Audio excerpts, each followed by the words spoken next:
Paul Caneiro. It's indictment 19-02-0283. And the appearances of counsel for the record. Morning, Your Honor. Assistant Prosecutor Nicole Wallace on behalf of the state. Good morning, Judge Chris Decker, Assistant Multnomah County Prosecutor for the state. Your Honor, Monica Castellon on behalf of Mr. Paul Caneiro, who's present. Morning, Judge Amy Murray, also for Mr. Caneiro. All right, good morning, everyone. All right, so I had my law clerk send an email to you all so that you would have a good idea the way that I wanted to structure this motion, making sure that counsel had enough time to argue their motions, but to remind everyone, which I've done throughout this entire case, is to let everyone know that the briefs that were filed, the brief by the defense on March 16th, the state's response on April 6th, including the appendix from the defense's brief, that's all incorporated into the record. We do not need to re-argue that because I've read it many, many times, both sides, so I don't want to do that. What I'm going to do is, as I'm going to structure it is that I'm going to give each side an hour to make their arguments. However, I want you to know in advance, the way that I have it structured in my brain is I'll give you a couple minutes to make some comments, initial comments that you want to make. But I have, based upon the briefs, based upon the record, I have a significant number of questions to ask both sides. So it's not going to be a full-on just argument. It's going to be a lot of questions. This is not abnormal. And what I've done in the past with pretrial motions, where I would ask a lot of questions to both sides to give them the opportunity to flesh certain things out. And for the things that I care about, considering those are the things that I have to make the final decisions on. So with that being said, and I also said, I forgot that I will also give the defense, considering it's their motion, that I'll give them 10 minutes for rebuttal at the end for whatever points that they feel they need to clear up from whatever the state said. So with that being said, we will start with the defense. You can start with your arguments, and then, like I said, at some point I'm going to cut in and start asking you specific questions. So go ahead.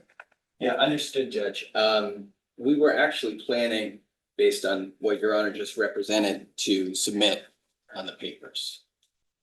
So you have no questions? I mean, you have nothing else you want to add? Our submission was lengthy and it was comprehensive. Based on it being incorporated into the record, we didn't intend to make any supplementary argument. All right, well, then I'm going to ask you a few questions to make sure that I understand what you're arguing. Yes. So that we're on the correct page here. So in looking at, let's start with point one. Okay. So the threshold question really under State versus O'Brien was whether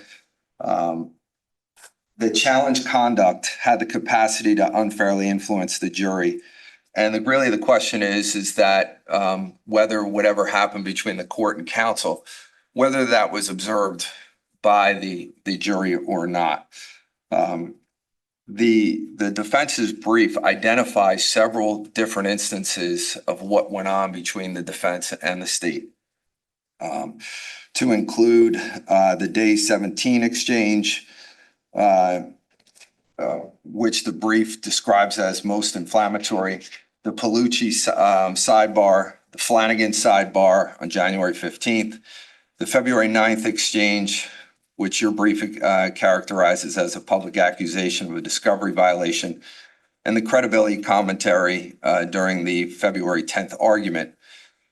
All of those instances did not occur either in the jury's presence, meaning that they were not even physically in the courtroom, or happened at sidebar.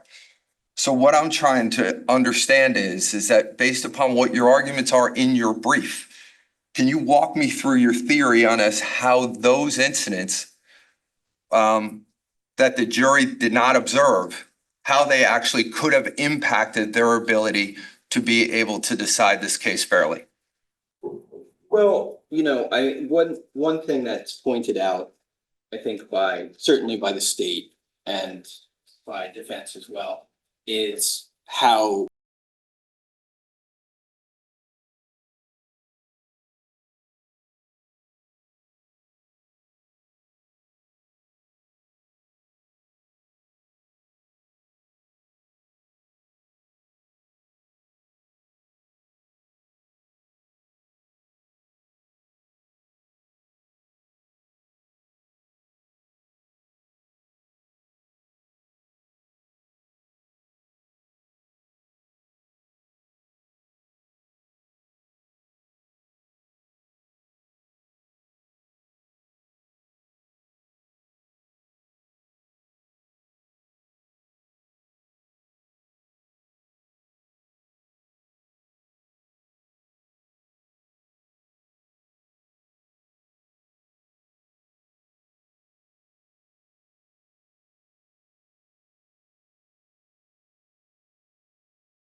noise. And I'm sure, counsel, you'll remember that there were times where the jurors were actually speaking to each other where I had to tell them to please quiet down. Putting all that together, how do I come to the conclusion that they would have seen, or they were so focused or hyper-focused on the sidebars that it would impact their ability to be fair and impartial?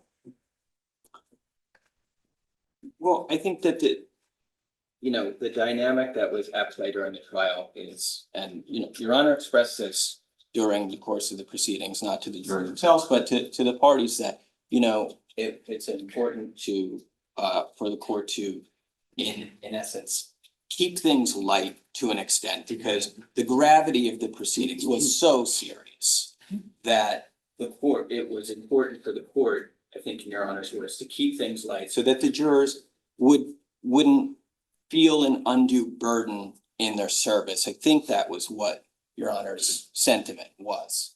But to juxtapose that, right, the kind of lighthearted aspect of the court's dealings with the jury, with what I think they would have been able to see as they were, at times talking, but at times looking at the court during sidebars, what they'd see is a juxtaposition of that lightheartedness with, I think, what was visible frustration on the court's part in just reacting to the parties, specifically, I think, Miss Mastalone, right? And it appeared to me that it would have been obvious to anybody looking that Your Honor was frustrated, Your Honor was annoyed. You would agree with what Alabama says, the case that you cited, that let's assume that you're correct, which right now you're speculating. The only thing that you have said so far, out of fairness to you, is that it appeared to me that they would see this. But it's not like you were standing there staring at the jurors and they communicated with you in some way. It's not like you have any documentary proof that actually, there was some impact on them. So my question to you is that in using the case that you cited in your brief, how is it that you are taking the leap of saying that because you saw something in the court, that it should be impugned upon all of the jurors in this case throughout the trial into the ultimate deliberations and the conclusion of this case, meaning their verdict? I'm struggling how you keep that causal connection between all of it. Well, I understand the court's question. Obviously, as the court said, we don't have a letter from a juror saying, here's what overwhelmingly decided my verdict, not the evidence in the case, but the demeanor of, the court practice. But I can only say what I witnessed, and I can only say that I think both parties here agree and placed in their submissions that this was a jury that was very attentive to the court. I think that a jury that felt a rapport with Your Honor over the course of the trial. I think that was something that, Your Honor expressly stated, wanted to cultivate to an extent to keep this situation, as Your Honor said, light, and it's understandable. But the one of the results of that is that I think the jurors were, very much looking to Your Honor during the course of the proceedings. And they were able to see what was happening in sidebar. I understand Your Honor's question. How do I ultimately connect those dots? Ultimately, I don't even think I'm the person to, be the arbiter of that decision. I can only point out to Your Honor what we believe was taking place, what we believe was observable, what we believe the jury in all likelihood did observe, and what we believe based on that dichotomy of the, kind of more friendly rapport that Your Honor had with the jury versus the appearance of, I think, frustration and anger with defense. That dichotomy is the thing that we think creates the problematic atmosphere. Okay. I'm not sure, I'm gonna move on from this, but I'm not sure I agree with you that I had the emotions that you are qualifying me to have. But either way, even assuming you are correct, we have nothing in this record to say that what your classification of what I look like is anyway before this jury. It wasn't provided in an appendix. It wasn't provided in Court Smart. I reviewed the entire trial all over again, which in Court Smart from this courtroom, you actually can see all of it. Not just the audio record, but the visual record of it. And I didn't see it, but let's move on from there. Now, your brief raised no objection to the jury charge, which expressly told jurors not to speculate about sidebars, not to consider court counsel interactions for any purpose, and not to treat my rulings as favoring either side. That jury charge went over 5 different times. Ultimately, it was confirmed by the defense on February 10th that there were no issues. So if you were in agreement with the instruction given at the time, you did not raise an issue with the instruction in your brief. And our case law under State versus Feaster, 156 NJ 1, 65, 1998, presumes that jurors follow instructions So what does the court have in the record to prove that the jury didn't follow those instructions?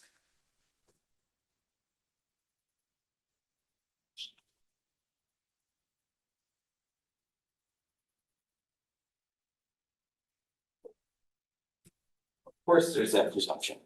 I think one of the things that within the brief is maybe worth talking about in that regard is the theft and misapplication of entrusted property charges that the jury had to consider. I think the reason why we bring that up in our brief is because the state explicitly told the jurors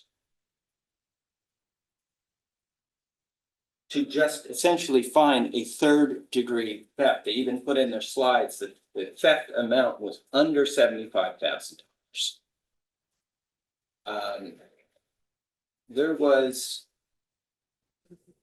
no commentary by the state in closing as to how this could be a second-degree theft. The jury was basically told, this is a third-degree charge, find a third-degree charge. They still came back with a finding of guilt as to the second-degree offenses.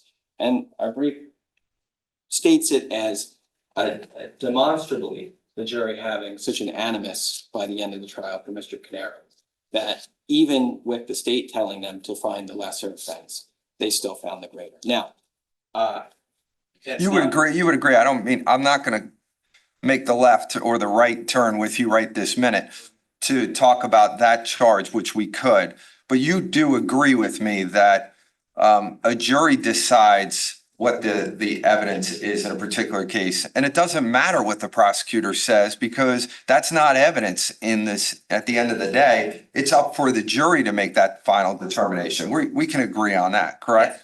All right. Yes. So I understand what your point is, but I don't want to diverge from my question. My question really is, under these circumstances, because there's no objection, because specifically in this case, and I know you know this, that the court went not just to the model charge as it related to sidebars. It allowed the defense to provide language, and the court accepted that language and read that language to the jury. So as it relates to sidebars and the explanation of things. So, and other than that, there was no objection to the charge. So that's why I'm coming back to the argument, which is, if all of that is true and there was no objection to it, where are we now? How do I presume anything other than the jurors followed the instructions that we gave them?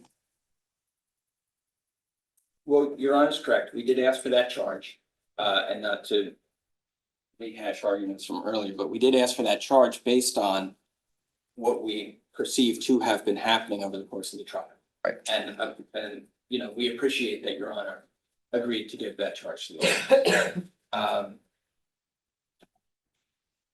In terms of a presumption that the jurors did not follow the instructions of the court, that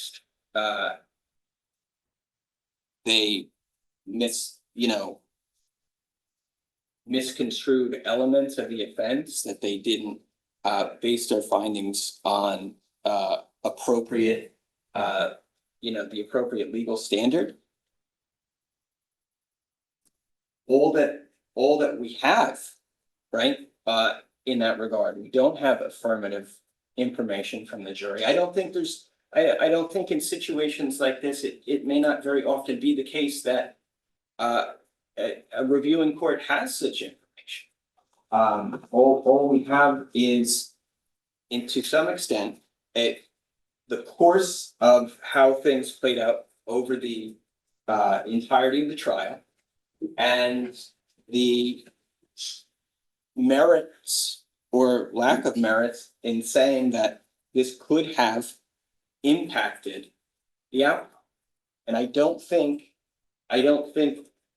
we can, get to a situation here where we can say presumptively the jurors did not follow instructions, all we can do are point to things that may indicate that the jury was soured on the defense, was less likely to consider our arguments seriously.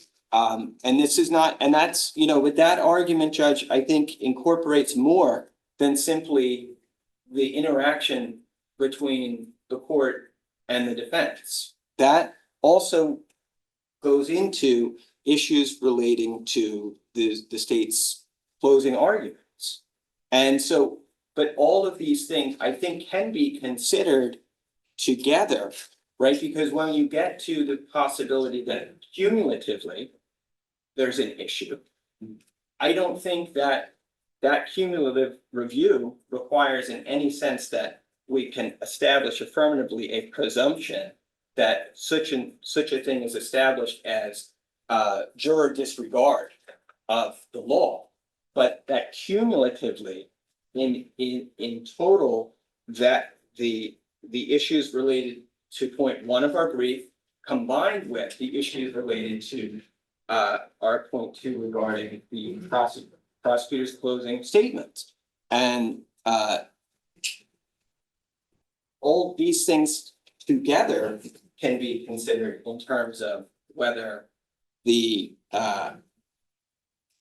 result of the trial was not the jury just straightforwardly listening to the evidence, but whether these outside factors had the probability of impacting the result. I understand your point, but the problem is, it's twofold, the way I see it, and it may be more than that. Under State versus Williams, 93 New Jersey 39, 63, 1983, to overcome the burden that you have as it relates to this particular issue, you have to have some affirmative information. What you have is speculation. So if you only have speculation, that you're putting these things together and saying, okay, well, when you look at these things, because it smells bad, it must be bad. That's not the standard. So even when you go to the cumulative errors point, your point four, if the underlying facts are not substantiated and they're only speculation, they can't be considered for the cumulative error. And I'm sure the case law is clear. I can go find that case for you too. But the reality is that that's what I'm told not to do. So from where you're coming from, I get your point. I get what you're saying, but there's a reason why I think, based upon the case law and Feaster, why it's stated the way that it is. If you don't have any proof to overcome the burden, then the lack of proof under these circumstances, the no juror affidavit, the no post-verdict statement, the no juror note, the no communication of any kind to the juror, that's zero affirmation of rebuttable evidence in the record to support what you're saying. So I understand where you're coming from. I'm not going to belabor the point. That was my question that I had for you as it relates to that particular issue, and I appreciate that. My next question for you. Let's talk about the issues, some of the other issues that happen in front of the jury. Okay. In each in-jury intervention, your identification as you identify in these circumstances that the court either sua sponte formed its own objection to these questions. When I reviewed the record, those interventions did not arise in a vacuum. During Detective Brady's cross-examination, the witness had already answered the point multiple times. During Detective Miglerisi's testimony, the question called for the information outside the witness's personal knowledge. And with respect to Detective Bassinger, the record does not appear to reflect a wholly sua sponte intervention as your brief suggests. Because if you look back on the record and you looked at the video, at the time, and that was your witness, so you may not have seen it out of fairness to you, that the prosecutor was standing up and his arms were in the air and I sustained the objection. So it was, the prosecutor was standing up and I was responding, but was saying that. So am I correct in saying that as to these instances that we're talking about, these three, the defense is not really challenging the validity of the rulings themselves. However, what you're challenging is the way it happened, the procedure in which it happened, meaning that I stepped in before an actual objection occurred. Am I correct? That's my understanding of the argument, yes. Okay. So that would really go to, tell me if I'm wrong, because that's why I'm trying to create the record here, is that, so that would really go to the demeanor of me in front of the jury. That's what you're talking about?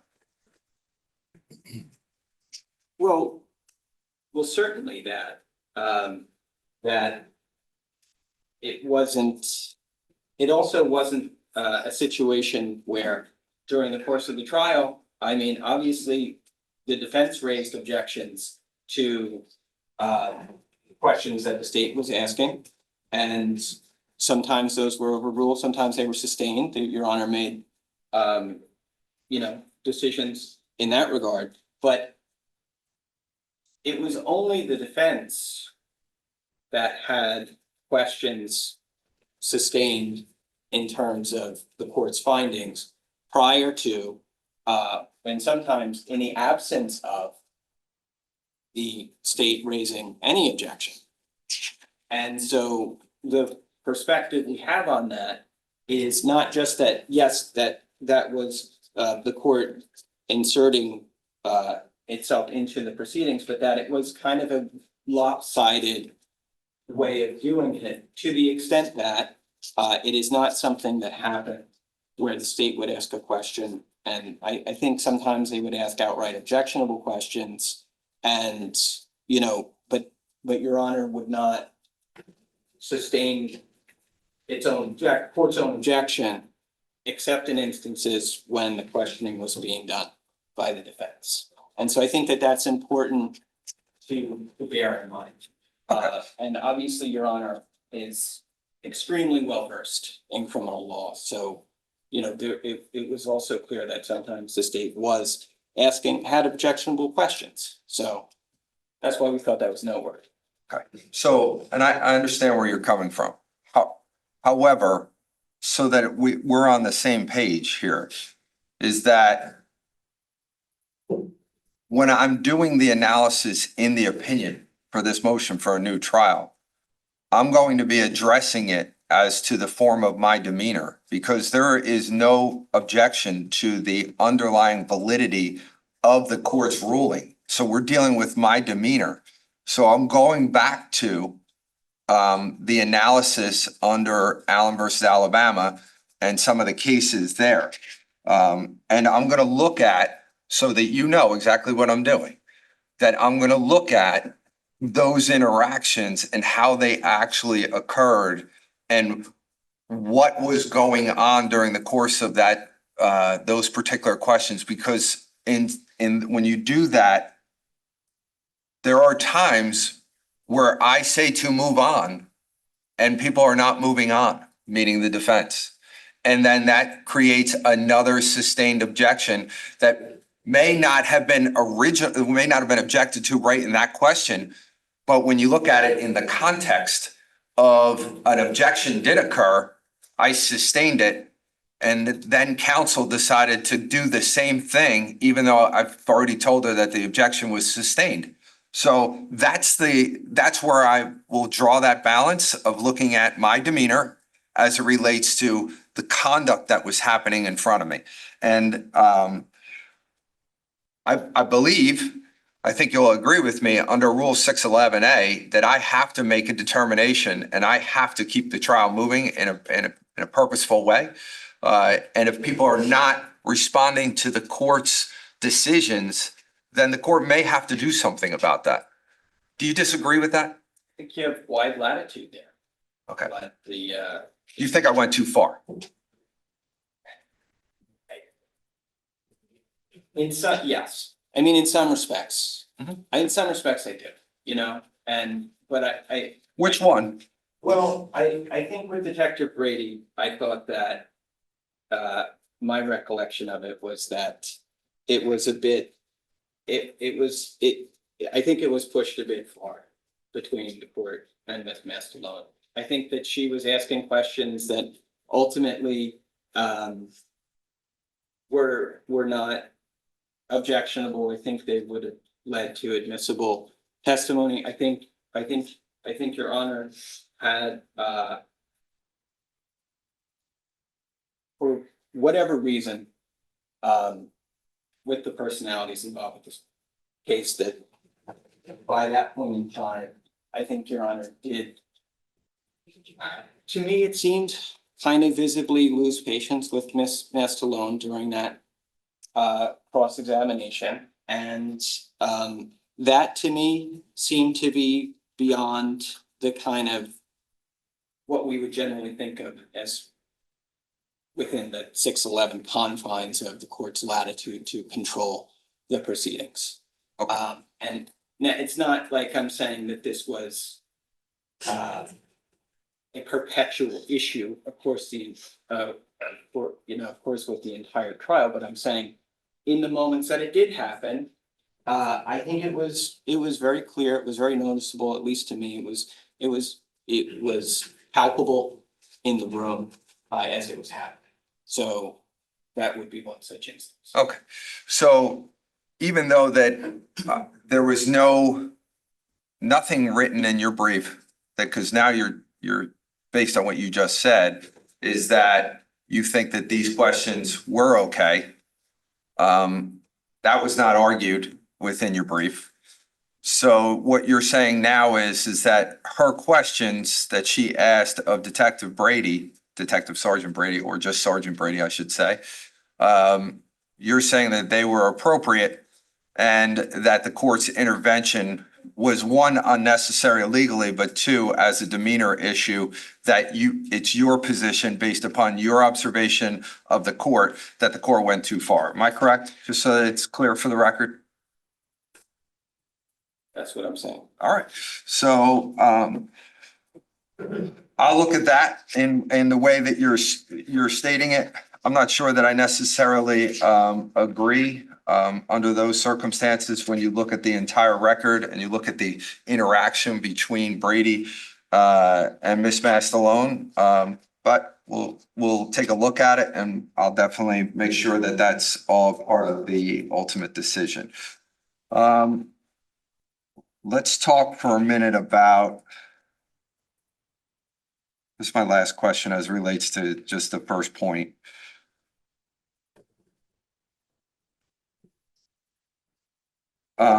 Your brief relies heavily on State versus Guido, 40 New Jersey, 191, 1963. And I want to make sure that I understand the comparison that you're drawing. In Guido, the trial court publicly accused defense counsel of altering an expert report in front of the jury during open proceedings. And then the prosecutor reinforced that accusation in summation. Those are the two features that made Guido what it was, a public accusation made by the fact finder, amplified by the state. The day 17 exchange here, the one that you describe as the most inflammatory moment in the trial, the jury was not present. And the state's summation made no reference to the sustained discovery violation. So help me understand the defense's position as to why Guido is appropriate under these circumstances to draw an analogy to, considering that they're two completely different things. One happened in front of the jury, one happened outside the presence of the jury, which is what we have here. So I understand Your Honor's point in that regard. I don't really have any commentary on that matter outside of. What's in the brief? All right, I'll leave it alone. All right, let's talk about some of the questions, some of the things that came up in the prosecutor's summation, because I want to make sure that I flesh it out from the defense's perspective, because there was the majority of your brief talks about this particular issue. So, before turning to the individual remarks that are challenged in point 2, the defense's brief identifies a number of alleged improprieties in the state summation, but only a limited number drew contemporaneous objections at trial. As to the remainder, including the DVR comments, the state of mind passages, the references, now characterized as improper, and the financial arguments, no objections were made. When I look at State versus Frost, the absence of a contemporaneous objection is significant, both because it suggests the remarks were not perceived as prejudicial at the time, and because it deprives the court of the opportunity to take a curative action when any problem could have been addressed. How does point 2 overcome Frost when so many of the remarks now relied upon were not objected to? Yeah, so that's correct. And many of these were not objected to. I would point out that the closing of the state was over 6 hours long. It was, accompanied by an extremely comprehensive PowerPoint presentation. In that period of 6 hours, I wouldn't say that it was very redundant at all. I mean, it was lengthy, but it was not largely repetitive. There was a lot of information provided over the course of the summation, and part of defense practice is a determination as to how often and how strenuously one should object, because obviously some things are objectionable and you may not want to draw attention to them for the jury if they're not already focused on it.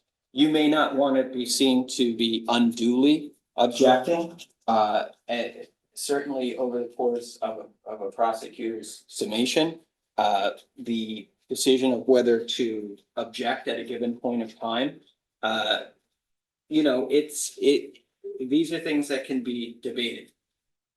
The case law, as Your Honor mentioned, is clear that the lack of objection is an indication perhaps that the defense did not have a problem with what was being stated at the time. I can say that is, from my perspective, not the case, that at times the lack of objection was rooted not in a feeling that it was unproblematic, more so in a feeling that it perhaps would unduly draw attention to a matter that if the jury might not already be focused on it, or some of them might not already be focused on it, better to let sleeping dogs lie, as it were. So I understand that.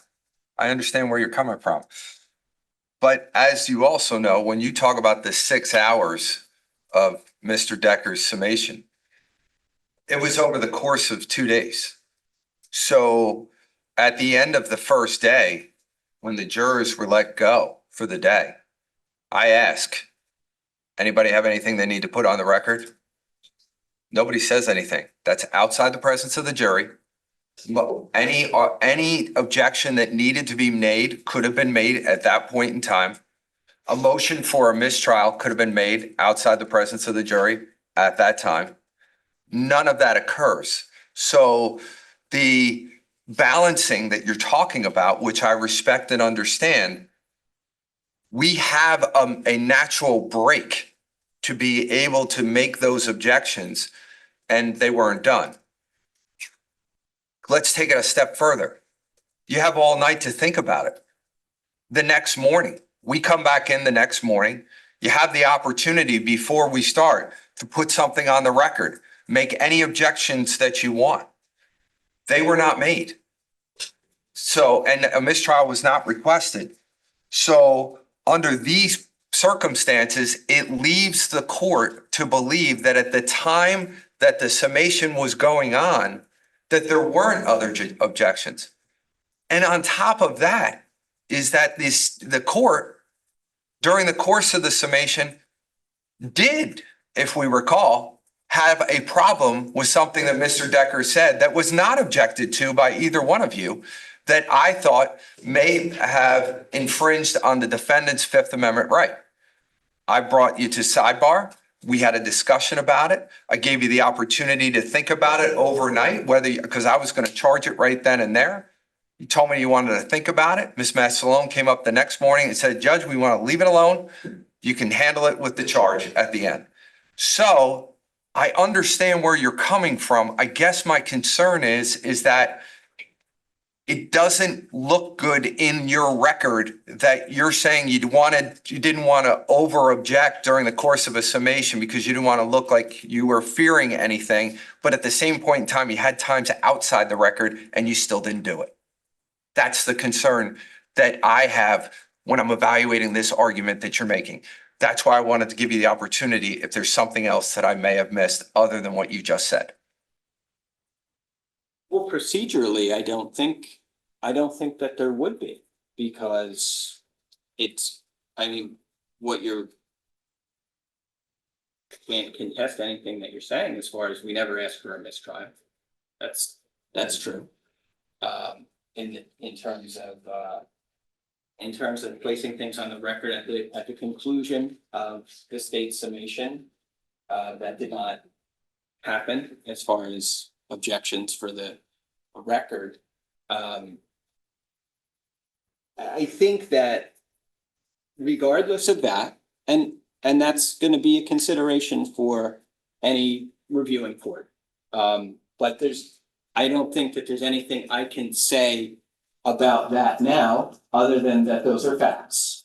And what I think we're trying to put forward in our submission to the court is that there was such a volume of these incidences that happened over the course of what was cumulatively a 6-hour presentation by the state that, regardless at points of whether we should have objected to a particular instance of this taking place, in the aggregate, it's something that perhaps the court had a as the person presiding over the proceedings, to in the aggregate make sure the jury was aware that of such things as the fact that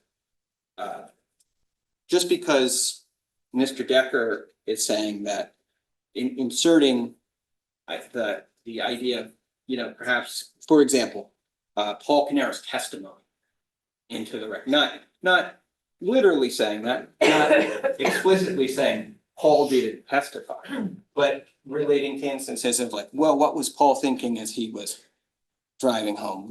Only God knows what's being said in that moment between Paul, Jesse, and Sophia. If there's an explanation for why that camera was shut off, I'm not aware of it. But all these things, aside from being burden shifting, I think are just instances of the state basically, in some respect, they're highlighting to the jury, who knows those things? Paul Caneiro, right? And who didn't testify is Paul Caneiro. And so I think that to do that, not just in a single instance, I think the importance of what we're trying to present in the submission is that in the aggregate, that happening over and over again in these different facets had the ability to come into the jurors' minds in an impermissible way. All right, let's go to that for a minute. Your brief relies on State versus Angle for the DVR no explanation argument. But Angle itself relied on State versus Gosser, which held no explanation is no more than fair comment on absent evidence. Did the state's summation ever directly invite the jury to ask why your client hadn't testified as it did in Angle? Did it ever go that far? No, I mean, Mr. Decker's never said specifically that Paul Caneiro didn't testify, nor did I think he invite people to speculate as to why that didn't happen specifically. My only point with the comments about those other instances I just mentioned are that they, I think, naturally lead to a thought in a person's mind as to, well, who has that information? You know? Listen, I get it. You know, Decker says there is no explanation for shutting that off. Why would Paul Caneiro shut his DVR off at 1:28 in the morning? If there's another explanation for what happened there, I have no idea what it is. The problem that I have with the argument that you're making, though, is that he's not asking the jurors to get into his mind. What he's doing is, I believe, and I want you to tell me why I'm wrong, so that I look at it that way, that it's tethered in the physical evidence that what was testified to in the case. And if it is tethered, meaning that the system was hardwired, there was a timestamp, the footage that was involved, that he's saying what he's saying at that point in his summation. I'm just trying to make sure that I understand it from your perspective. When you're looking at this cumulative effect, the problem that I have is that if I'm sitting there during the trial and hearing this cumulative effect as a defense attorney, I'm standing up. You were silent. Both of you were silent. So now, in looking at it in the lens of what I have to look at it now, I'm struggling a little bit for you, Mr. Murray, and that's the reason why that I'm asking this question. And I want to make sure that you have expanded your record the way that you want to, if there's anything else you want to add. In the grand scheme of things, I'm not sure that a curative instruction in an individual instance of one of these things happening would have been sufficient to overcome the fact that they were repetitive in nature and occurred throughout the course of the entire summation. Then there's a mistrial application then, right? Right? Could we have requested a mistrial? We could request a Well, mistrial. you're just saying it right now, like you didn't think a curative instruction is going to fix this problem. So then the other form of relief would have been a mistrial motion, right? Sure. Okay. So that didn't happen here. So that's why I'm struggling a little bit. But I definitely hear you. I don't want to cut you off. You were in the middle of speaking. If there was something else you want to add as to that, I want to give you the opportunity to do it. No, I'm just, Your Honor's correct. Obviously, we can ask for a mistrial if at any point where we think that it's, it's appropriate and perhaps also potentially likely to be granted. Which is another consideration, one would make and perhaps requesting such an application, but. But why? I mean, you're preserving the record. Even if I disagreed with you, you would have preserved the record. I would have to look at it in a different lens, wouldn't I? At that point? Yeah, I mean, you're certainly correct, Judge, that we didn't. There's not going to be any question on appeal. We did not make that application. Okay.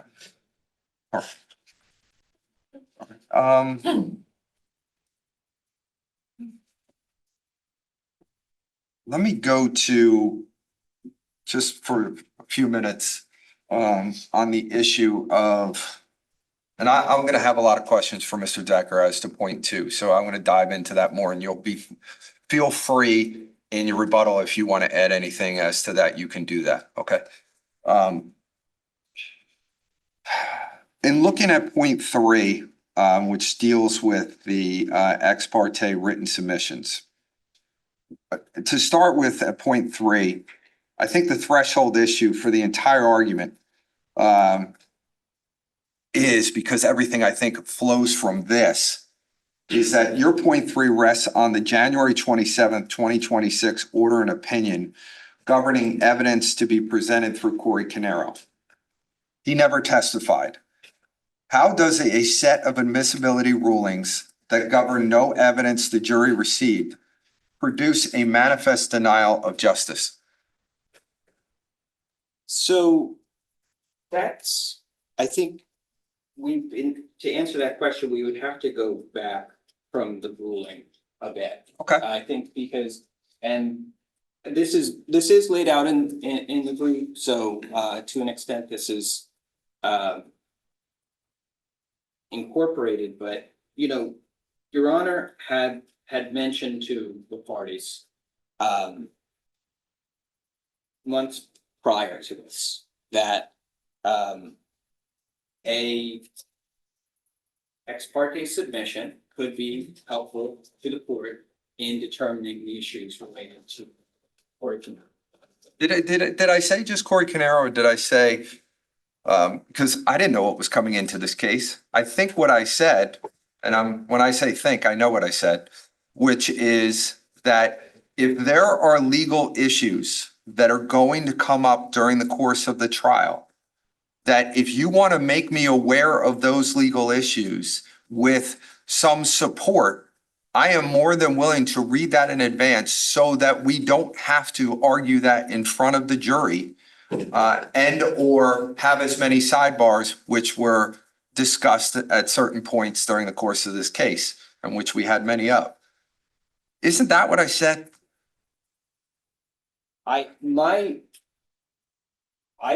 My understanding of it was that the aspect of it that was an ex parte letter about issues was in reference to Corey Caneiro, and In January, what I say to you on the record gives you the opportunity, but I want to go back to December because that's where you originally started.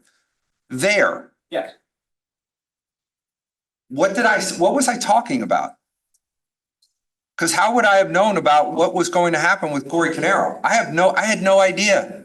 I had no idea the evidence that you had. I had no idea all the things that you were going to talk about until I received the January 19th submission. I had no idea. It was not a part of any motion. It wasn't a part of the case as far as I knew. I had very limited information. I knew from a DNA from our Olenowski hearing, which unfortunately you're not a part of, but during that hearing, it comes up about Corey Caneiro, but I didn't know about any of these other things.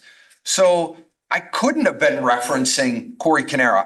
I didn't know. I was saying any information that you have, you want me to know about it, give me the case law. So you're not saying Judge it's State versus Jones. Just classic example during this trial. Ms. Mastalone educated the court on State versus Tier. What happened? The court left the bench, read State versus Tier, came back out, agreed with Ms. Mastalone and the defense as it related to State versus Tier. My point was only if you provide it to me, I'll read it in advance so we don't slow down the trial. Am I wrong that that's the way that the colloquy went with this? Yes, but to the Yes, I'm wrong? No, you're not wrong, Judge. You're correct that that this was perhaps that Corey was to our minds a main component of what we would be submitting ex parte, because that was the specific arguments and lines of cross-examination we would want to bring out during the process of the trial that we wouldn't want the state to be aware of. The defense, as was very clear throughout the course of the trial, was third-party guilt, and the defense very clearly was about Corey Caneiro. So any ex parte letter we were going to submit to the court that we didn't want this is not, an ex parte letter is not run-of-the-mill motion practice. In motion practice, the parties submit what they'd like to the court, and they can see each other's, and the court can evaluate that on that basis. So if it was a 104 or an in limine motion or something like that, it wouldn't be handled in that regard. And so our understanding at the time was that this ex parte submission, from our perspective, would be about Corey Caneiro. Because that was what was important to us. And I think, we've never seen it, but the state submitted a letter to the court on an ex parte basis. Another thing about it that occurs to me to say now is I didn't realize when we had that conversation that Your Honor was inviting either party to submit something ex parte to the court. I just and it's not because of anything in particular you said, Judge, but it was just, You think I just said it to the defense, but in a conference where the state was sitting there? Is that what you're telling me? it honestly didn't occur to me at the time. Now that you're, you know, when this happened during the trial, I didn't think that when you mentioned the submission, I thought you were speaking to the defense about providing notice to the court of things that could come up on cross-examination. So I didn't realize that you were talking about the party. I understand that now. I'm not saying I'm not trying to say that that's problematic, okay, in that respect, Judge, but I'm just trying to give the court an understanding of what I think Ms. Mascalone and I were thinking at the time when we had that conversation. It's problematic to me because to me, we were seated all in a room together, having a conversation, and I was discussing it with both sides. That if you have a legal issue that you want me to know about in advance so that I could read the law on it, so we didn't slow the trial down, you could provide it to me. So I'm not sure how that wasn't clear to both sides. I take you as an officer of the court, and that's your position as to what your observation was of that conversation. However, it does become abundantly clear, let's assume that it wasn't on December 5th when the pretrial conference occurred. On January 12th, when we're standing right here at sidebar, and you look at the sidebar conference, and we're talking about an issue that was coming up where there was some reference to violent tendencies of somebody in the Caneiro family, that it was clear that I was inviting both sides again to be able to provide information. So I struggle with what you're saying, but I hear you. That's your position. I'll note that for purposes of the court's opinion. But I guess my question is, I want to go back to the original question. The fact that Corey Caneiro never testifies in this case, so none of the January 27th opinion becomes part of this case. How then does it in any way, shape, or form produce a manifest denial of justice for the jury to decide this case? How did it happen? Well, I think what happened was we ultimately, I mean, the defense for Mr. Caneiro decided to submit something to the court. That was not, the easiest decision to make, because in the absence of us doing that, I think we would have had the state called Corey Caneiro as a witness. We would have been able to cross-examine him in areas that we thought were relevant and admissible. The court could make rulings as that was happening. And I think for the ordinary witness, right, that's how the proceedings would unfold.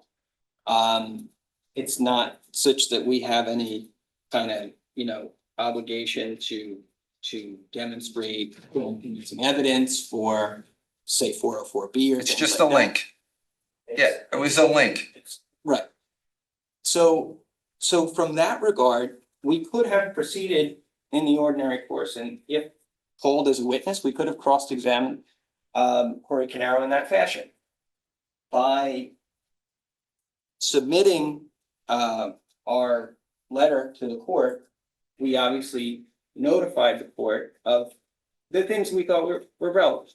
Why else would we submit the letter, right?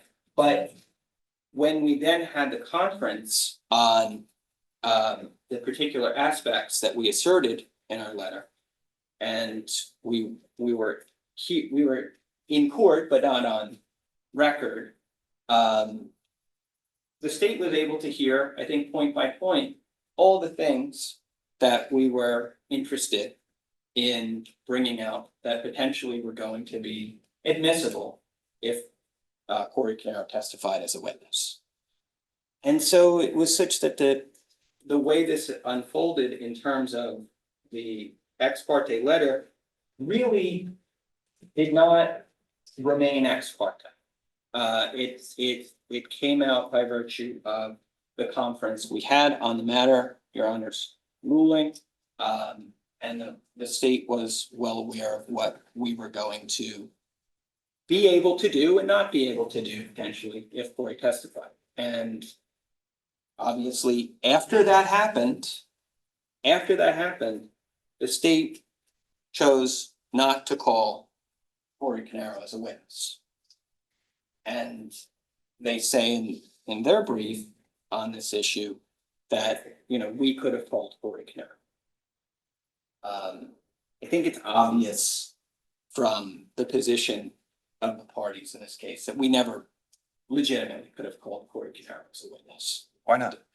Well, because there are some witnesses who are so adverse to one party or another that that party cannot reasonably be expected to call that person as a direct witness in their case. So let's stay there for a minute. I hear you. I respect what you're saying.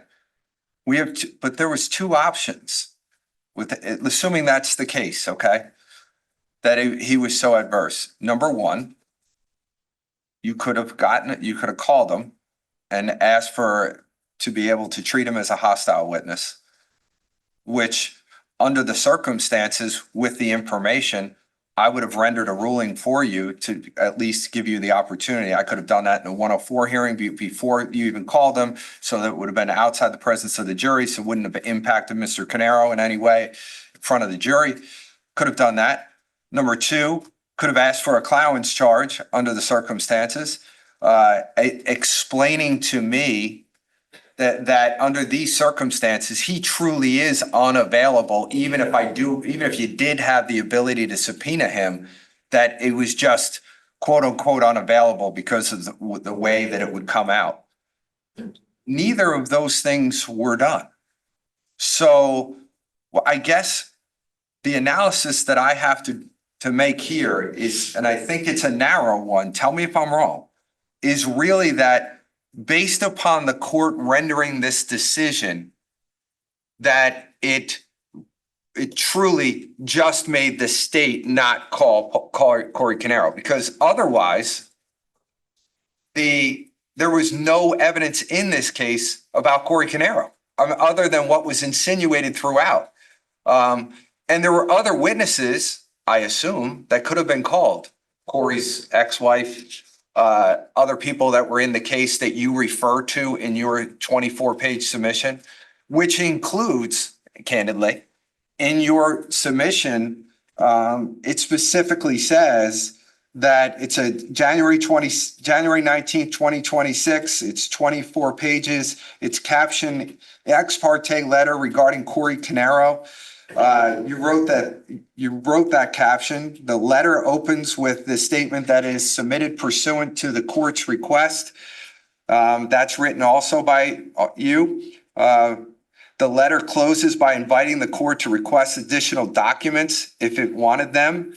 And again, so under these statements that are being made by the defense about this letter, is that you're open to the idea of this, to the submission being provided, because it also provided you, the defense, with some information that was helpful under these circumstances to know whether to call Corey or not, because now you had a better idea of the way that the court was going to hear it. And if you didn't like anything or didn't like what the court said, you could always have asked for a reconsideration of what I said. Am I wrong in any of this? I think that, just to go back to where you began, Go ahead. Judge. Sure. I think that one issue is that,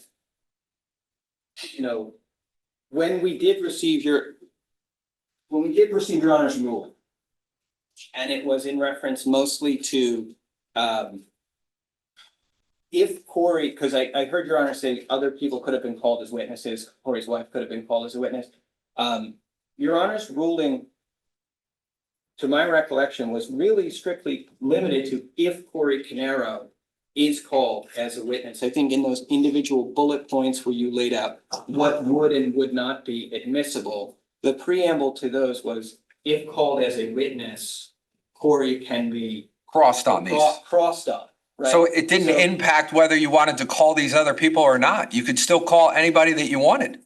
We could call them, but we couldn't, my understanding of the ruling was that we couldn't go into those subject areas of cross-examination that the court was specifically addressing to Corey Caneiro and finding appropriate as to Corey Caneiro as a witness, but not as to other parties, not as to other witnesses. See, that's what your understanding was, but did you ask for any clarification from me to figure out if there was something that you were unsure of?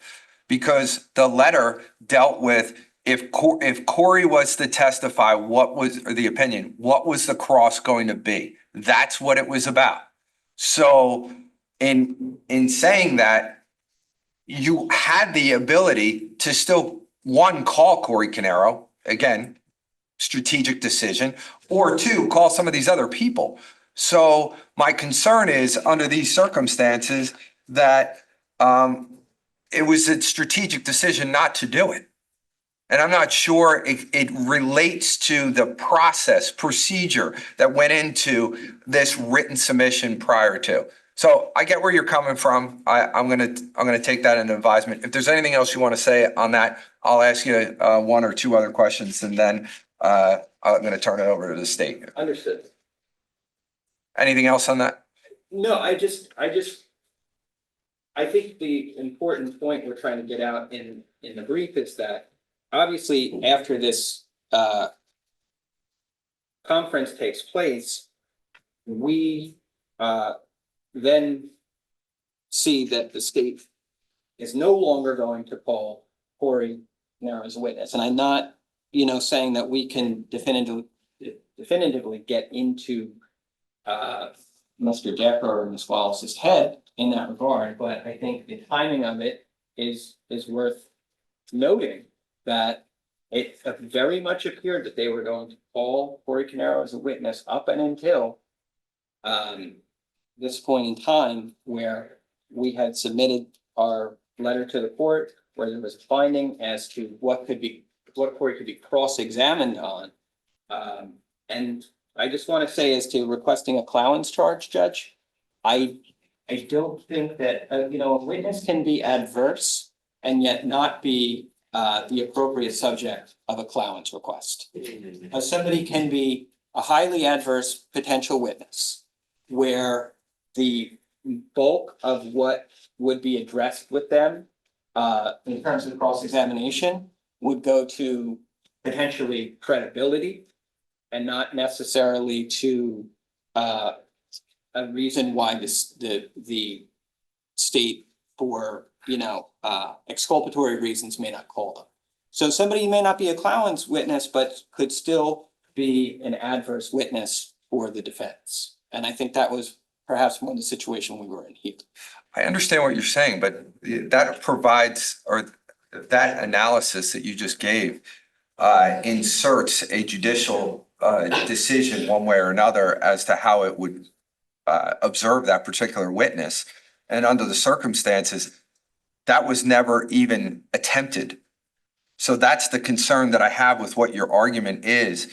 And it's, as relates to this issue, I understand, I want to be straight with you, Mr. Murray, that I understand this procedure that was applied here. Maybe it could have been done differently. I'm not disagreeing with you.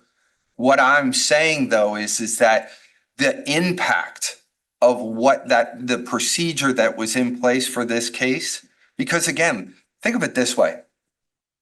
With the intricacies that were involved in your 24-page brief as to, it relates to Corey Caneiro, if I was in a position, I want to make sure you're hearing me.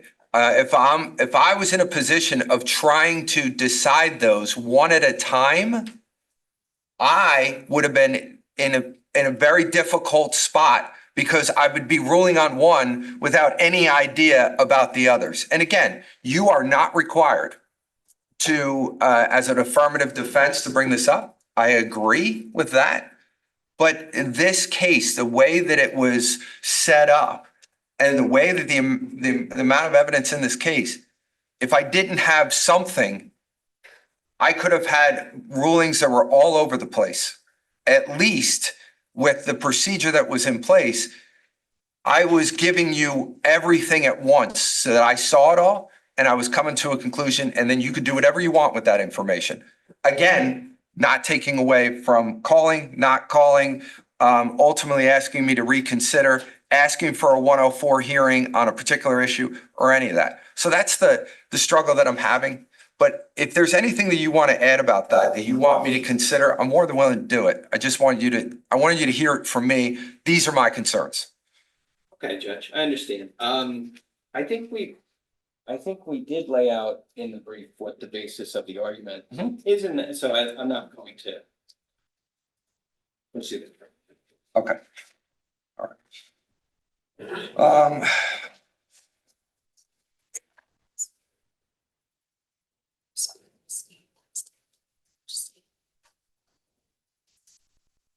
So Barry, that's all I have for you right now. Is there anything else that you want to add before I move on to whoever's going to argue for the state? I just, what I mentioned briefly before, that we still don't have the state's ex parte submission in regard to, I assume it's about Paul Caneiro. I assume that's what they submitted to the court. But we never saw it, and we don't know what was in it. We don't know.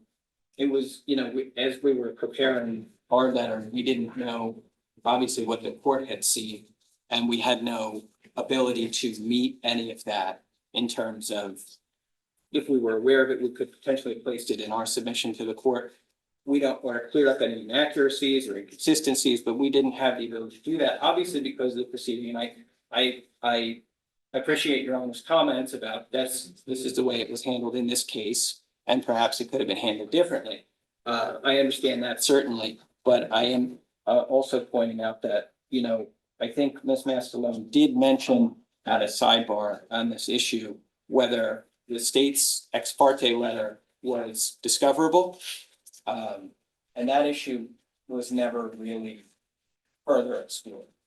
And so without having that information, I think that in and of itself, as expressed, was prejudicial to our position. So let's stay there for a minute. That question was asked at sidebar. Was there any motion that was filed to ask me to turn it over?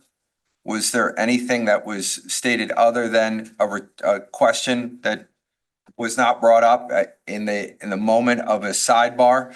I think right after that was said, there was a response, something about from the state that, and looking back on it now, that the prosecutor can or cannot talk about what was in their letter. I can tell you it didn't have the things that you had in yours. I can tell you that for sure. It had nothing to do with that. And we also have to agree, you tell me if I'm wrong. I shouldn't say it that way. I apologize. That when we look at State versus Fortin and making the determination whether there's some link, it doesn't really come down to whether somebody has convictions or arrests or not. It's the relationship between the defendant and the victim is the link that the court is looking at. Would you agree with that or no?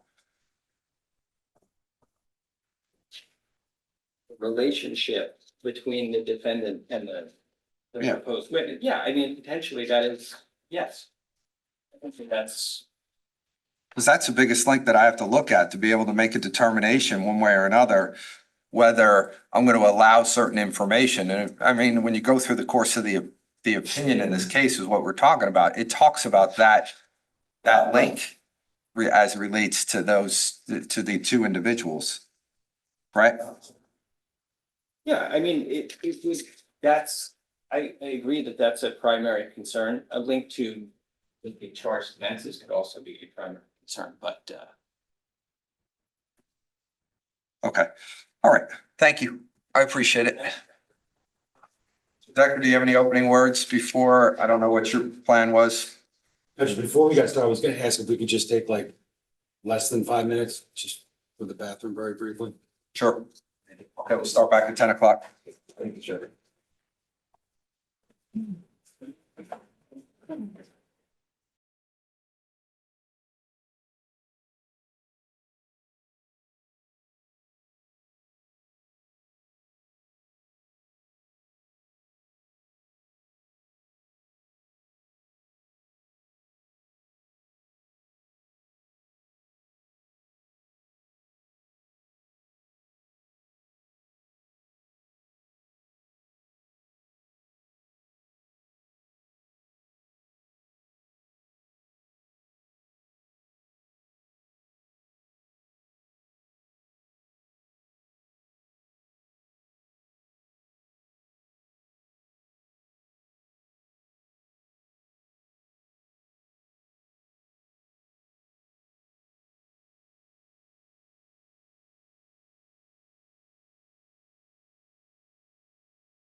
Court is back in session. Everybody could be seated. All right. Move on to the state. Becker, if you have opening words, you can have them now. Just very briefly, Judge, I was just in reviewing this in preparation. I was obviously reading the defense brief and it kind of struck me as to page 2, the legal argument, the first paragraph of essentially of the brief in support of this new trial. They talk about pursuant to Rule 3:20-1, the trial court may grant the defendant a new trial if required in the interest of justice. And it goes on to define some other terms like miscarriage of justice, which can arise when the case culminates in a clearly unjust result. It's been described as pervading sense of wrongness needed to justify an appellate or trial judge undoing of a jury verdict, which can arise from manifest lack of inherently credible evidence to support the finding, obvious overlooking or undervaluation of crucial evidence, or a clearly unjust result. A clearly unjust result may occur, and thus a new trial may be warranted when the denial of justice results from a denial of due process. And then lastly, in there, I omitted citations. I'm reading from the brief. But lastly, the Dolson case that's cited is whether the result strikes the judicial mind as a miscarriage of justice. And I say that because that's really the relevant standard when we talk about the grant of a new trial. And I think when you look at those words, those definitions, really what they would have to show is essentially a miscarriage of justice and a denial of due process. And none of that occurred here based upon the testimony that was put before this jury, the arguments of counsel, both in openings and closing. We would have had to been in 2 different courtrooms to be able to say that there was somehow a manifest injustice that occurred in this trial.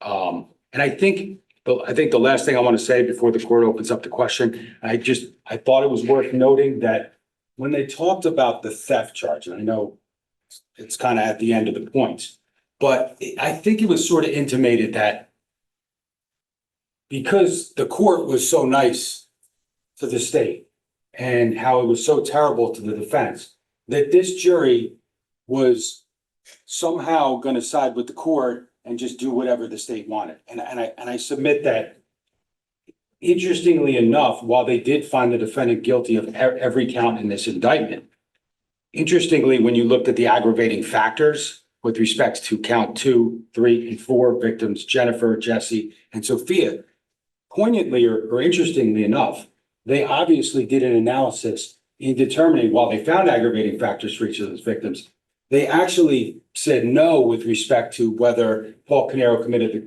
the murder in expectation of the receipt of anything of pecuniary value. So I think to argue that this jury was just rubber stamping everything the state said because of the way the court treated the defense is just not grounded in any fact. Clearly, this jury was attentive. The court took steps to ensure that this jury was attentive the way the court should have done that. So I find the arguments in that regard to be a little, ungrounded in fact, so to speak. But that being said, Judge, obviously the court has questions, probably mostly with respect to the summation. Well, I'm going to start with point 1. Sure.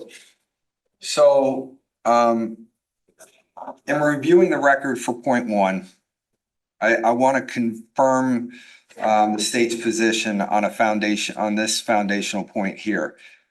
Each intervention that the defendant identifies during cross-examination of Brady, cross-examination of Migliorise and Flanagan, Artigas, Bassinger, Marino, was preceded by specific evidentiary conduct by defense counsel. Either repeated questions after answers have been given, questions embedded in factual premises outside of witnesses' personal knowledge, or a continuation of a line of inquiry after a ruling had been issued. Is it the state's position that each of those interventions were grounded in a specific identifiable evidentiary authority under the rules of evidence? Absolutely, Judge. And I think the court talked a little bit about in questioning Mr. Murray with respect to, are you saying that the court's rulings were wrong? Or are you just saying the court should not have intervened? Well, I would argue that the court made grounded decisions based upon the rules of evidence. And the court did so in line with its obligation under 611 to control the presentation. Because while the defense, and I get it, and I think the court got it before, the defense made an argument regarding summation and the lack of objections in line with strategy, right? They made strategic decisions, as they're saying today, and we'll take Mr. Murray at his word. They made strategic objections, and they didn't object strategically. So I think the state was doing the same thing. I think the state at times I know the state could have objected more. That was clear based upon the subsequent intervention of the court, which is the court's obligation. I mean, the state and the defense, we do things strategically. Sometimes we feel like, based upon reading the room or knowing our case, we don't want to object when, Ms. Mastellone or Mr. Murray ask redundant questions over and over again. Because quite frankly, we necessarily may not think it hurts us. But the court's role in that regard, and 611 is clear and the case law is clear, is that the court has an obligation to control that. And the court did so, and the court did so appropriately. But it goes further than that, because there were numerous times, and I know the court recalls, I know counsel recalls, especially in the beginning of the case, where the court brought everyone up to the sidebar with the white noise on, and calmly told counsel that you're not watching the jury, you're not seeing what I'm seeing. They're glazing over, they're getting, you didn't say bored, but I think along those lines. And I'm sure that happens to the state sometimes too. Sometimes we probably bore jurors, but the court is just really providing that advice at the beginning of the trial, which I don't think anyone could rationally argue wasn't exactly what this court was doing. Trying to say, hey, you might want to move on. I think they got it, but you're going to lose them. By asking so many questions, you may lose the substance of the actual good points you're making. And I think at times, more than once, probably on numerous occasions, the court even grounded that with, I see what you're doing and you're making good arguments, you're making good points, but I'm telling you that you might want to move on now. That's part of the role of the court as well. Not every judge does that, but under 611, it's clearly proper and it's clearly part of the role in kind of streamlining things and, quite frankly, offering advice based upon years of experience. Defense counsel confirmed on February 10th, 2026, there was no objection to any part of the jury charge. The jury charge specifically addressed sidebar conferences, the court's rulings, and the jury's obligations not to draw inferences from any interactions between the court and counsel. Does the state agree that the presumption that jurors follow their instructions established in State versus Feaster and State versus Lofton apply here, and that this defense has no affirmative evidence to rebut it? I do, Judge. I wholeheartedly do.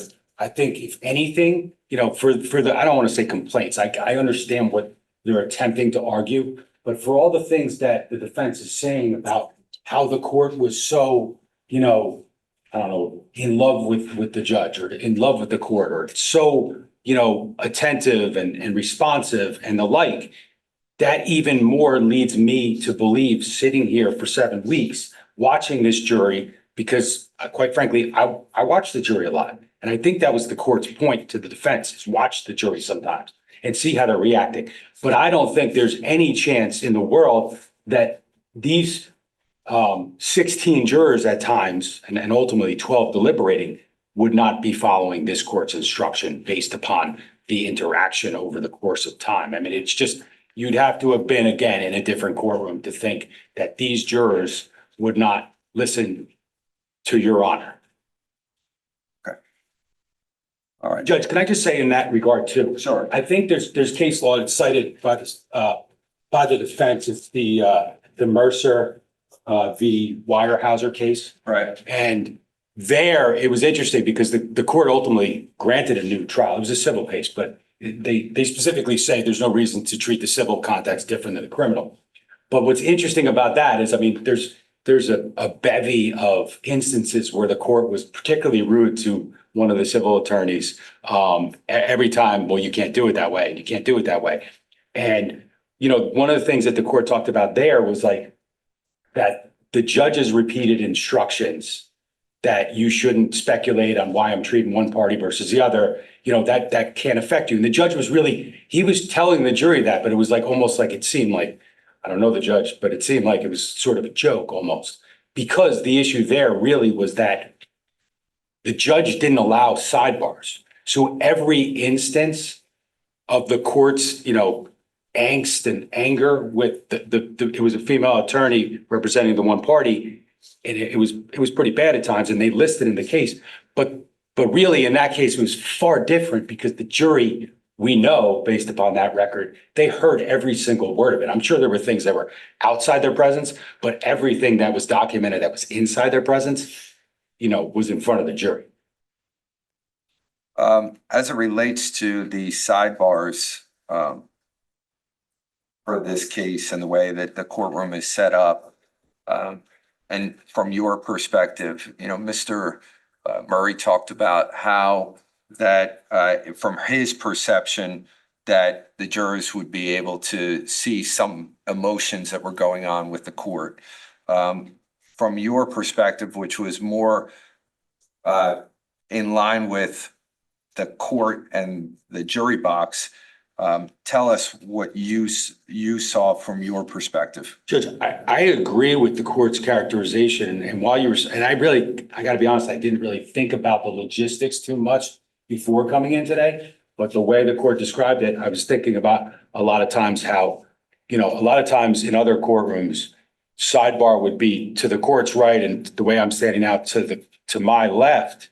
And a lot of times everybody is really looking at the jury. And I think in this courtroom and the way that it was done, first of all, I would agree that the court leaned in a lot and tried to, even if at times frustrated, tried to keep your voice down. And quite frankly, the way that we were situated most of the time, it was usually Ms. Mastalone to the court's far right, Mr. Murray, Ms. Wallace, and then myself all the way to the right. And quite frankly, I'm not so sure how much this jury could see through me and or Ms. Wallace, but in particular me. So obviously the white noise, and I agree, I thought of the same thing. There were times when the court actually had to stop, kind of sidebar and say, hey, can we keep it down over there? I mean, obviously they all got along. We saw it. I mean, I think everyone saw that that jury ultimately, talked a lot and they spoke to each other a lot and seemed to get along very well.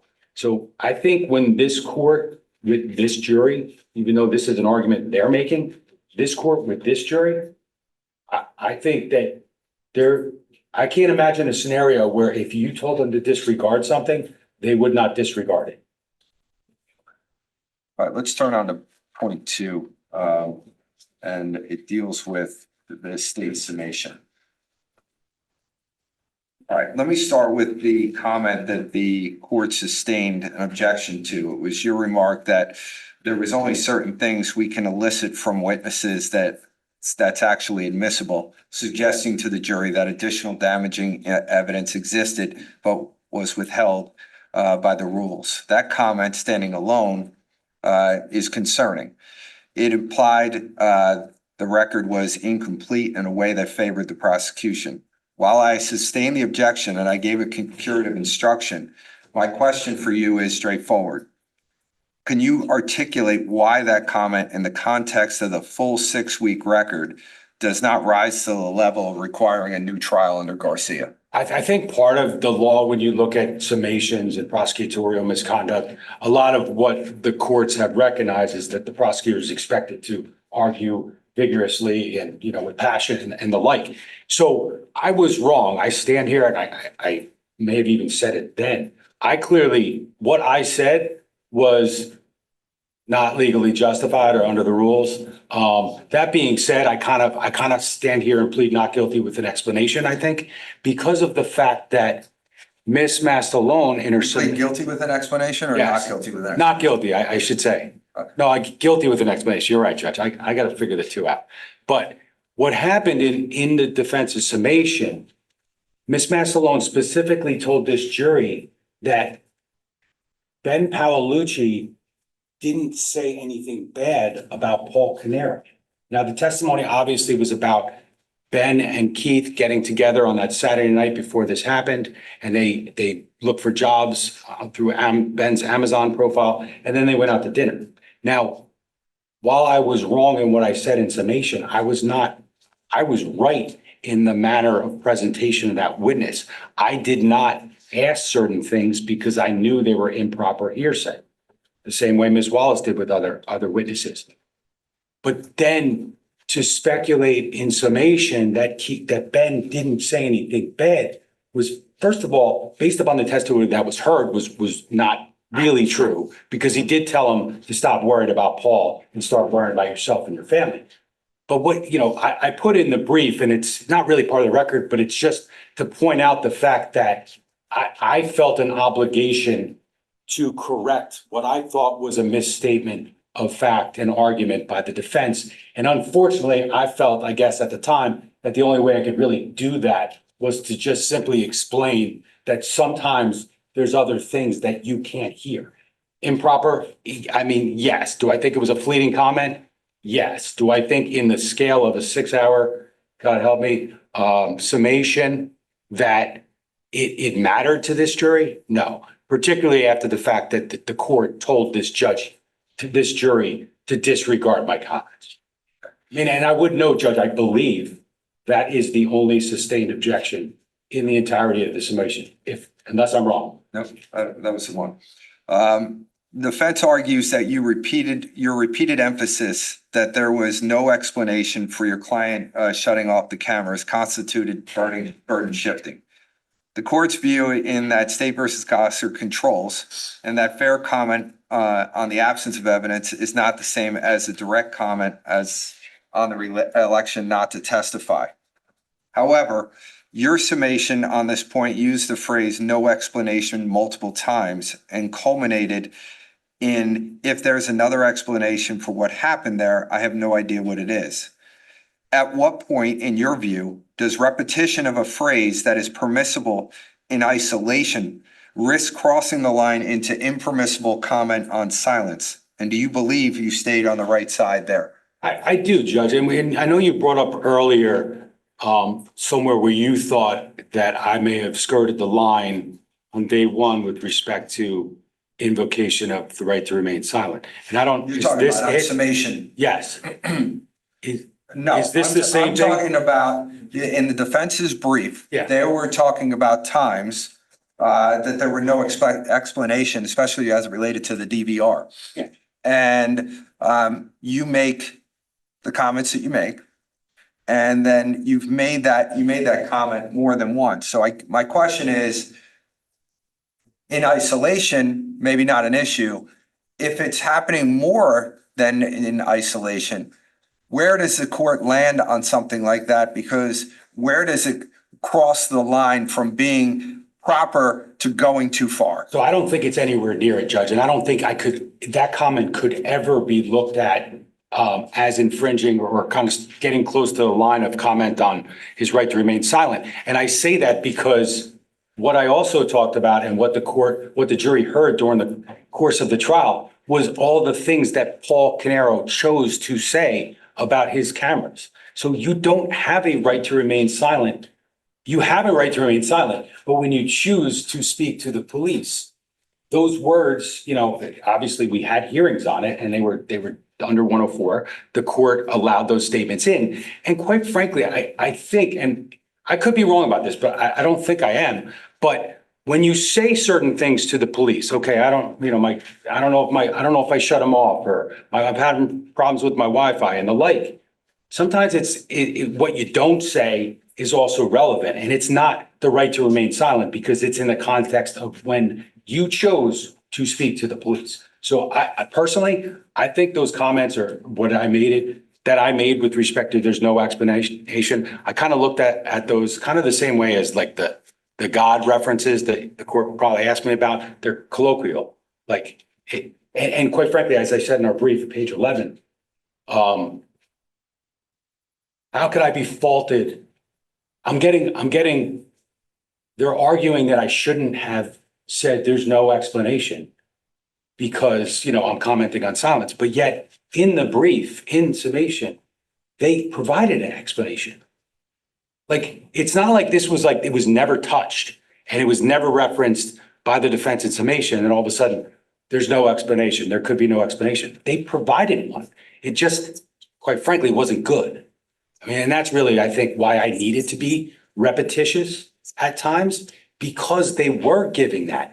They were arguing about the Wi-Fi, which the testimony was, I think, fair comment, and I believe I said it in summation, but we're talking about Wi-Fi, and the only testimony about that, I think, whether it was from an email or message or the actual testimony of a witness, was that the Wi-Fi was used to access via like a cell phone or a tablet, the actual hardwired footage. So like, that's where Wi-Fi came in.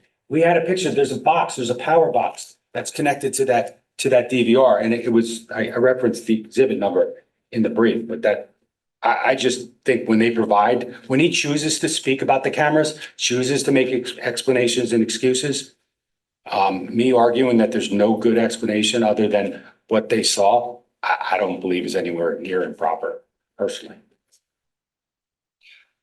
During the summation on February 12th, you said, in the context of arguing that Corey Caneiro had nothing to do with the homicides, I shouldn't have to prove that to you. Defense objected. I overruled the objection at that time. On reflection, that phrase is imprecise. Taken literally, it sounds like the state is disclaiming its burden. However, you immediately followed it with evidence-specific arguments that Corey was eliminated by the physical evidence. My question to you is that if the court was incorrect with that decision there, and I'm not sure that I am based upon the overall evidence in this case, but let's just assume that I was for purposes of the defendant's argument. Tell me how that impacts the overall decision by the court on whether that there was misconduct in the summation. Judge, I think it was abundantly clear. And I think, if the court was wrong, let's just say for a second, which I don't believe it was. I'm not saying it either. I'm just saying if. Sure, if. I think that the comments and clarification thereafter, would cure any potential wrong that was, misperceived by that comment. I think at the end of the day, the state was clear to the jury that it had a burden to prove the defendant's guilt beyond a reasonable doubt. And ultimately, when we talked about third-party guilt, I was just saying I shouldn't have to prove that Corey didn't do it, which the court gave the third-party guilt charge, which I recited in the brief. But that involves really whether or not Corey Caneiro's presence in this case and in defense arguments would in any way detract from the state's ability to prove Paul Caneiro's guilt beyond a reasonable doubt, which I think was firmly established. I hope that answers the question. I get it. All right. Your summation included passages describing what the defendant may have been thinking about after the murders. God, what I just did to my niece, and the suggestion that he never knows how that you never know how you're going to react after something like that. Defense argues this was an unqualified lay opinion on the defendant's mental state. You then immediately added, none of us know. You argue that and framed it. You're arguing it now and framing that as a rhetorical rather than evidentiary, but you do have the obligation to prove intent beyond a reasonable doubt. And the defendant did not testify. So some of those comments that you're making about including God and other things that you said potentially went to the defendant's thought process that was not in the record. Tell me your overall opinion as to that, as to why you did not go over the line as it relates to that issue. The defendant's thought process, Judge, unless he makes statements, which he did in this case, obviously, but they're not relating to that specifically, they're never in the record in case unless a defendant testifies. I mean, that's why I say to the jury charge, purpose and knowledge or states of mind, they can rarely be seen or heard. That's the point of fair comment in a summation. What I'm saying to this jury, or what I was saying to this jury was, this guy just murdered 4 people, including 2 kids. I'm actually, quite frankly, calling him a human and saying it had to have affected him in some way. And the argument essentially was in response to the most major point in the defense opening and in summation, and probably the best point they make. I mean, it ultimately, it wasn't going to work, in my opinion, based upon the evidence. But the best argument that Ms. Maslon was making was that, why would this guy kill everybody, bring the evidence back to his house, start a fire, leading the police and fire to his house to find the evidence? And the answer to that is, after you kill 4 people, including 2 children, you're not always thinking right. And I mean, that's fair comment based upon the nature and violence of these effects. And it went to the fact that he may have been less sloppy in the beginning because he left his phone at home and things like that, but he was sloppy. And the reason why he was sloppy, based upon the evidence and the inferences that can be drawn there and from, was because these types of things affect anyone. So, Judge, I don't think personally that there's anything near. I think that's wholly fair comment. And I think all you have to do is look to how many times this court and any court in these cases charges the jury on purpose and knowledge. So would you have handled, in looking at it back now, would you handle that any differently? No. Maybe, Judge, honestly, maybe I would try to refrain from the use of the word God, but obviously, you know, they cite to that, and I was like, oh, okay. And then, you know, I looked it up thinking there was some case law in that regard, and I think maybe, I thought there was, I just didn't quite find any, other than the cases that I cited, talking about colloquial references. I think the argument that's made, and there's a case somewhere, because I heard about it in the past, but couldn't find it, and they didn't cite it, was the evoking God in order to have the jury hold someone accountable for, you know, these types of, you know, religious, you know, wrongs and that sort of thing. And that's not even close to what was going on. Okay. All right. Let's look at, I want to continue on point 2, and I want you to respond to this directly. Defense counsel says, even if no single comment independently warrants a new trial, the cumulative effect of the DVR language that I shouldn't have to prove, the admissible evidence comment, the state of mind evidence passages, and everything else that you said in your summation, when you consider that all together, it substantially impaired the defendant's fundamental right to have a jury fairly evaluate the merits of the case under Garcia. Tell me specifically why you disagree with that. Judge, because I haven't yet conceded that any of those comments were improper as of this point in time and the court's questioning. I mean, that would really be my answer. Okay.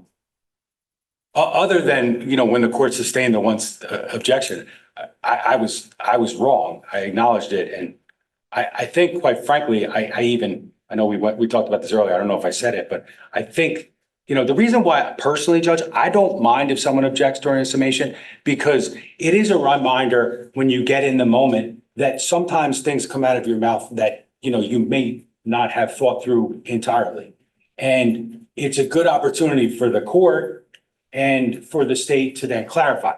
That being said, a lot of, you know, when we did have objections, I think even when the court overruled their objections, I still gave it thought and attempted to clarify just to ensure that I wasn't saying what maybe they thought I was saying, like with Jennifer's phone. That's not, or with Elisa's phone. I know that was one of the comments. Because that's not what I was saying. And I could see reading a transcript or something and the logical progression of what I had just said. I could see where they thought that. I don't necessarily, I'm not arguing with them on that.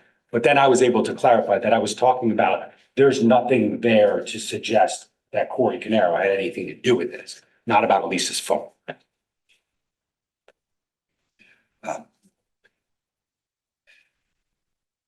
Do do you disagree that during the course of your summation, it was over the course of 2 days where there was time outside the presence of the jury for both sides to be able to put anything on the record, either at the end of the day or the morning of the next day?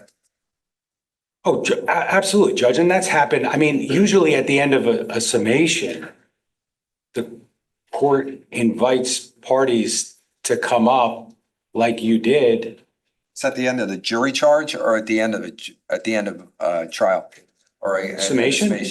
I mean, clearly at the end of the jury charge, but what I'm saying is at the end of summations, I mean, that's happened to me any number of times. Okay. All right.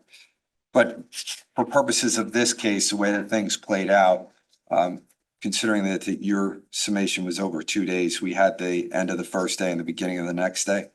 Correct. Have discussions, and then the jury went to lunch before the court started its charge in the afternoon. Is that correct? Absolutely, Judge. All right. You don't recall that any differently?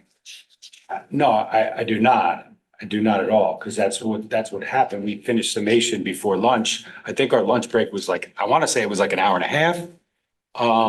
I feel like we got done at 12 or something along those lines, and then we had till 1:30 when the jury came back and the court started the charge. All right, let me go on to point 3 to discuss this. So, Mr. Murray brought up a point that I want to discuss with you. It relates to the understanding of these submissions, the written submissions that I indicated could be supplied.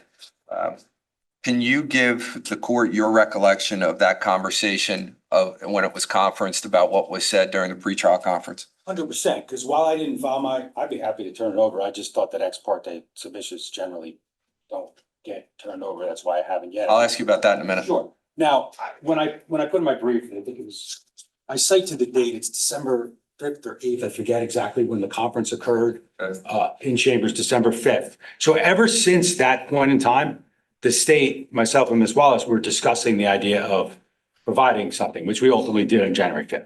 That being said, the court, and this wasn't the first time the court said this, it was a little more directed this time, a little more like, it was a little more thorough this time, but there have been previous conferences where the court had said, remember everybody, I don't like to be surprised.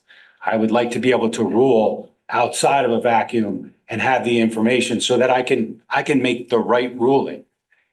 So ultimately the court was talking to the defense. I mean, it was more directed at the defense. Hey, if you want to provide something, I know I get strategy, all that kind of stuff. You don't have to give it to the state. You can just give it to the court. And then you said, and the same goes for the state. I think that's verbatim what you said. And if it's not verbatim, it's really close. That is absolutely my recollection. I was able to look in my calendar and go back and figure out exactly what day that happened, the conference, which was, I think, exactly a month before trial. So that is verbatim what this court said.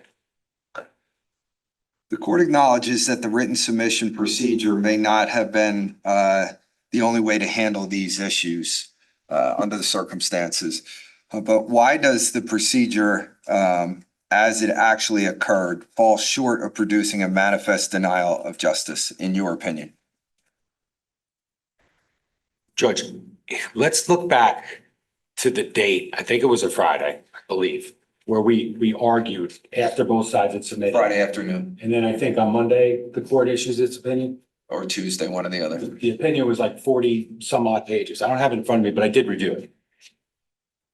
To imagine that this court or any court would have had to make those rulings individually with individual questions in that vacuum as you went along with a witness like that, where quite frankly, it's actually become obvious as to the difficulty of some of those decisions. And it become obvious like in days prior to we argued it when certain things were elicited or tried to be elicited, does he have any violent criminal relatives or whatever. So just to think about if a review in court were to be listening, to look at the volume of what the court ultimately had to decide and how thorough of an analysis it had to do. Let's just think about what would have happened had the court had to make those decisions in the middle of trial. This jury would have been downstairs for hours on end. That's the reality in my humble opinion. So I don't know that there was any other way. I chose to listen to the court and submit something. I don't know what the court thinks of what I submitted, but it was basically like, Judge, I don't know what they're gonna do. I don't need to know what they're gonna do. But some of these things, I think, if they're going there, they're not admissible or they require a motion or whatever the case may be. That's basically, I think, what I was saying in a heartbeat, citing to rules, evidence rules.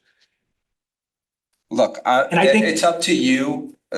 I'm not going to say one way or another as it relates, because Mr. Murray brought this up at the end, that he's never seen the state submission. That's I so. just didn't know if it was appropriate to provide an ex parte submission, but that's fine. So the January 4th letter, just for the record purposes, was just handed. Again, I mean, that doesn't change the fact that they didn't have it at the time. However, they can see it for what it was. And I'd like to communicate about it now for a second, considering that that you just turned it over. That letter, and you should just started to characterize it, really did not go into any of the factual scenarios that was supplied by the defense in their submission. Is that fair? I'm going to agree with the court's reviewed both more thoroughly recently than I have. I honestly, they submitted theirs. I really wasn't all that concerned, to be honest with you. I was more concerned about the process, the procedure that they were complaining about. I'm sure at some point I'll review that more thoroughly, but I know. Let me ask you this, because, what, let me just stay there, because that's a good point before I even go any further. As an officer of the court, you have indicated that you did not see the January 19th letter that was supplied by the defense until March 16th, when it was provided as a part of this motion for a new trial. Is that accurate? That's accurate, sure. And that was the first time that you saw it? Sure, yes. Okay. All right. So in saying that, one of the things that comes up in the state's letter, the ex parte letter, it dealt with whether Corey had any upper court convictions as it relates to a 609 type of an issue, Rule 609. Am I incorrect that was one of the areas that you were talking about?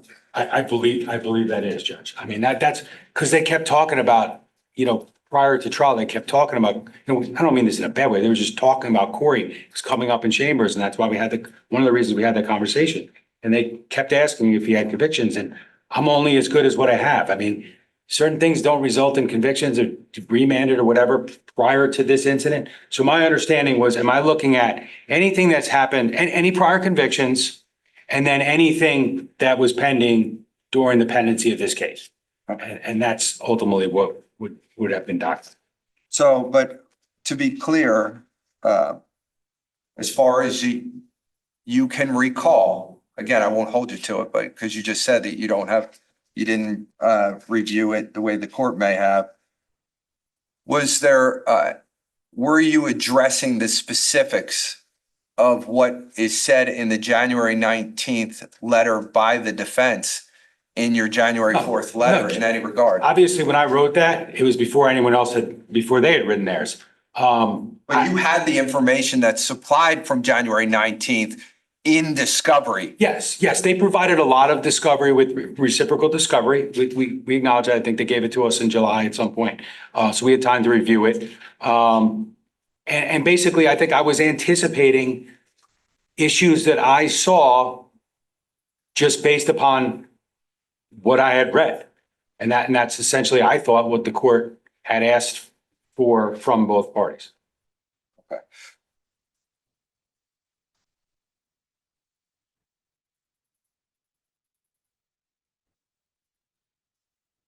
So let me go to there was one issue that's argued by the defense relates to the submission procedure, the way it was set up in these written submissions, where The state provided theirs, I believe it was January 4th. We then have the sidebar on January 12th, where we have a colloquy back and forth where I offer again to the defense whether they want to supply anything they could, but I wouldn't hold it against them if they didn't. That was truly up to them to decide one way or another. And then they supply a submission on the 19th. And then ultimately, it's argued on the 23rd. From the state's position, the 15-day gap and or the inability to for either side to see what the other side was arguing, do you, as an officer of the court and your case, do you see that there was any prejudice to the defendant that would meet the standard of a manifest denial of justice? No, Judge, not at all. I think there was a couple questions or a few questions that arose prior to January 19th of certain witnesses about failure to investigate. I think was along the lines of what they were arguing about, did you inquire whether he had any other relatives that were violent? I mean, quite frankly, it's just improper, just an improper question. And the argument that was being made in support of justifying it was failure to investigate. Now, failure to investigate became a theme in lieu of trying to say that Corey Caneiro did this, even though thankfully for the first time since this brief was written, Mr. Murray actually confirmed today that the defense was that Corey Caneiro didn't. I mean, it was a little bit like, what are we arguing about here? I mean, it was always failure to investigate, but that's not what the opening was. That's not what the summation actually was. So I think, to argue in a different context that like the state didn't have to respond like we did. I mean, that was the defense. Corey did it. Whether they say it or not, as they did today, that's the defense. So Judge, no, I don't think anything other than Judge, there's nothing in my letter that predates their letter that did anything other than say, Judge, look at 404B or reverse 404B or look at, 601, whatever the case may be. I'm just telling the court, not that the court doesn't know those rules, but just like, that's what I think you should be on the lookout for. That's it. So I don't think there was anything that prejudiced the defense before that, because I think they continued to do it thereafter and they knew what the confines were. I was thinking about it in preparation for this and going back and watching opening statements. One of the things they opened on was Corey's finances were far worse than Paul's. I think that's verbatim. Like, wouldn't you want to know if you're going to get that evidence in? I mean, that's the way I look at it. And the court provided that invitation. Don't you want to know what I want to know what's in? Usually we do, because there are numerous challenges. So we kind of know what we can say, what we can't say. But that's a comment specifically. I don't know that this jury ultimately heard any evidence of that. This is a question for you to you can answer it, you cannot, but I'm going to pose it anyway. Mr. Murray brings up the fact that the state was definitely going to call Corey Caneiro before the opinion comes out, and then decided not to, just based upon the opinion. At that point in time, you hadn't called him. You hadn't said specifically you were going to call him, that you were still putting your witnesses together, as I understood it. But if you want to answer that question in response to what was just said here today, I'll give you the opportunity to do it. If you don't, that's up to you also. So I have no problem answering that question. I think the long story short is that we had not made any definitive decisions with respect to whether we were going to do it. Quite frankly, I personally don't think any of this stuff belonged in a courtroom. But the court made certain rulings. I understand why under the law. I just think it's almost like I think the Corey Caneiro thing I think it was a big joke, quite frankly. That's the way I look at it, but not from a legal perspective, but from a factual perspective. That's the way I look at it. So, the court, while I think it's couched as the court in that ultimate decision, basically said, you couldn't do this, you couldn't do that, you can't do this. but there's a lot of, you can do this, you can do this, you can do this. And quite frankly, like certain pieces of information would have been probably just as relevant with his wife as they would have been with him. So point of clarification, potentially, like, as the court said earlier, like, judge, can I do the same if she testifies? So, they weren't gonna call. I got that sense. If we didn't call them, I got the sense they were not gonna call. And again, I think the court referenced it under the context of strategy. And let's be clear, these decisions that were made in this case were strategic. There is no world where these decisions were not discussed with Mr. Caneiro. Given the abundance of, and I think it's worth noting, Judge, because I think one of the things I said in the beginning was we have to keep in context due process, right? Fundamental fairness. And this court, and actually, it started, I think, a little bit before, or time before, probably Judge Thornton got the ball rolling about Mr. Caneiro's access to discovery. And then ultimately this court, I think, furthered it by allowing, very convenient meetings between counsel and Mr. Caneiro leading up to trial for their benefit. They were asking for it. The court did everything the court could do. I think the jail did everything the jail could do to ensure that they were ready to go. They had spoken to their client, ensured that he reviewed all the discovery. I mean, this has been going on, Judge, for probably like 5 years now. Little did we know when it all started, the beginning of the Mr. Caneiro gets more access than everyone else. I mean, we didn't realize he was going to have another 5 years probably to review his discovery. So, but at the end of the day, like, this defendant was not denied due process. If the court at times maybe got frustrated with parties, okay, it happens. But this man was not denied due process. Anything else you want to add?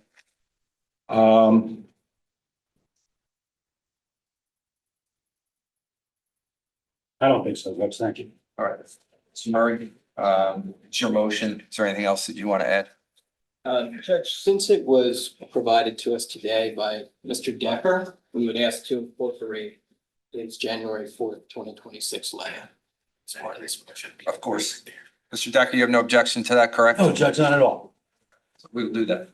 Okay. I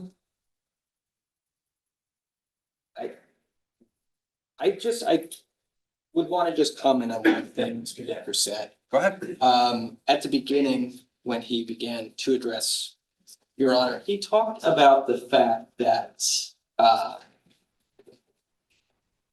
certain things in the case he characterized as, I think, constructive criticism on the court's part, in terms of, maintaining awareness of the jury, were they attentive to the cross-examination? He was criticizing me about that? No. He was saying that was constructive criticism, meant to be constructive criticism. I think it was, I don't know if it was constructive criticism. It was more in the lines of, I was trying to help the defense is what I was trying to do. As I was telling you, if you remember the words I used, look right and see, because the way that our courtroom is set up, you have to look right or you can't see the jurors because a witness is to your left. So I think those are the words I use and that was why I'm doing it, but I'm sorry, I didn't mean to cut you off. Go ahead. Right.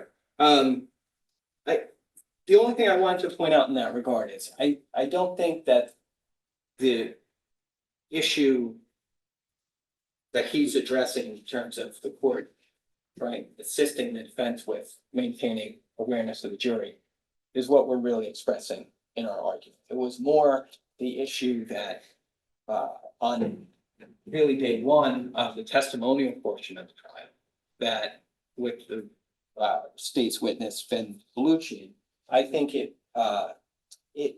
what happened in that particular event on day one was not the result of, repetitive, redundant questioning on the part of the defense. It was a question about whether there were any questions by the police of that witness as to his awareness of any family members having tendencies for violence. That was it. So, but here's the problem though, Mr. Murray. I agree that that's the way that that happened, but let's remember the end result. I overruled the state's objection and I allowed the question to be asked.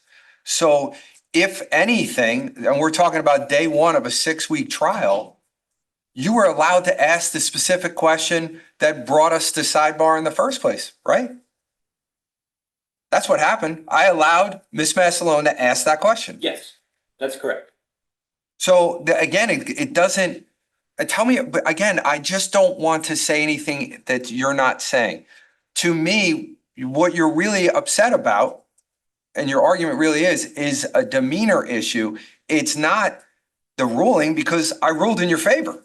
Yeah, I agree with Your Honor. In that instance, definitely, the result of the sidebar was that we were allowed to ask the question. Right. Yeah.